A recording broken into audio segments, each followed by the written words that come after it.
माननीय अध्यक्ष महोदय, मी एका अत्यंत गंभीर अशा मुद्द्याकडे सरकारचं या औचित्याच्या मुद्द्याद्वारे लक्ष वेधू इच्छितो।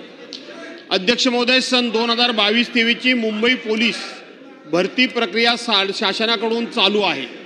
या भरतीसाठी मराठा समाजातील शेकडो युवक आणि युवतींनी आर्थिकदृष्ट्या दुर्बल घटक या प्रवर्गातून अर्ज भरले।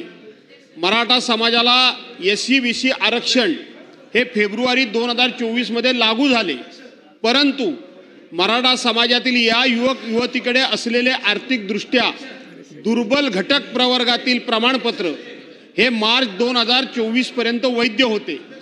ते या भरतीला चालणारे होते, परंतु त्यांनी या प्रवर्गातून अर्ज भरले, परंतु 16 जुलै आणि 2024 रोजी शासनाने एक परिपत्रक काढून आदेश जारी केले आणि ज्यांनी आर्थिकदृष्ट्या दुर्बल घटक प्रवर्गातून अर्ज केले आहेत त्यांनी प्रवर्ग बदलून घेण्याचे हमीपत्रक घेण्यात यावे। मैदानी चाचणी होण्या अगोदर कोणत्याही हमीपत्र घेतले नाही। दिनांक 7 सप्टेंबर 2024 रोजी मैदानी चाचणी घेण्यात आली आणि मेरिट देखील आर्थिकदृष्ट्या दुर्बल प्रवर्गातून लावले गेले। दिनांक 11 जानेवारी 2025 रोजी लेखी परीक्षा घेण्यात आली आणि त्यानंतर अंतिम निवड यादी ही सुद्धा आर्थिकदृष्ट्या दुर्बल प्रवर्गातून 18 फेब्रुवारी 2025 रोजी प्रसिद्ध करण्यात आली। ही निवड प्रक्रिया पूर्ण झाल्यानंतर प्रशिक्षणाच्या तयारीसाठी काही जणांना बोलावण्यात देखील आले, तर काही उमेदवारांना नियुक्ती सुद्धा देण्यात आली। असे असताना शासनाकडून अचानक या निवड प्रक्रियेला स्थगिती देऊन उमेदवारांना हमीपत्र देऊन त्यांना प्रवर्ग बदल करण्यास सांगितले गेले आहे। परंतु प्रवर्ग बदल केला तरी ही मुले मेरिटमध्ये बसणार नाहीत, म्हणजेच अंतिम निवड होऊन देखील त्यांना या भरतीतून बाहेर पडावे लागणार आहे। महाराष्ट्राच्या कानाकोपऱ्यातील सर्वसामान्य कुटुंबातील असलेल्या या मुलांनी प्रचंड कष्ट मेहनत करून अंतिम निवड यादी स्थान मिळवले। अध्यक्ष महोदय, त्यांच्यावर प्रवर्ग बदल करण्यास सांगून शासनाने अन्याय केला आहे। मुळात शासनाला असे करायचे होते तर मराठा समाजातील उमेदवारांची भरती प्रक्रिया पूर्ण करून का घेण्यात आली?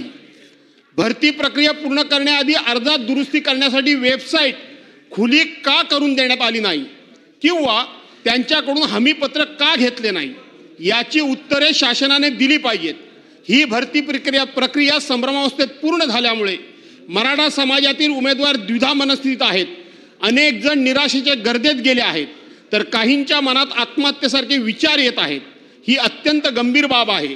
या सर्व बाबी लक्षात घेऊन मराठा समाजातील या उमेदवारांना भरती प्रक्रियेमध्ये सामावून घेण्यात यावे। अध्यक्ष महोदय, परवांच्या दिवशी मी येत होतो, 100-200 मुला मुलींनी मला अचानकपणे गराडा घातला। मी खाली उतरलो। अध्यक्ष महोदय, दैना अवस्था काय आहे या समाजातल्या मुलांची ती त्या दिवशी मी बघितली। एक मुलगी त्या दिवशी आत्महत्या करायला गेली होती, तिला ते घेऊन तशीच्या तसे आले। सरकारनं त्यांची निवड प्रक्रिया पूर्ण केली। काही जणांना त्या ठिकाणी अपॉइंटमेंट दिली, काही जणांचं मेडिकल झालं, काही जणांना वेटिंग लिस्टवर ठेवलं आणि अचानकपणे सरकारनं आपला निर्णय बदलला।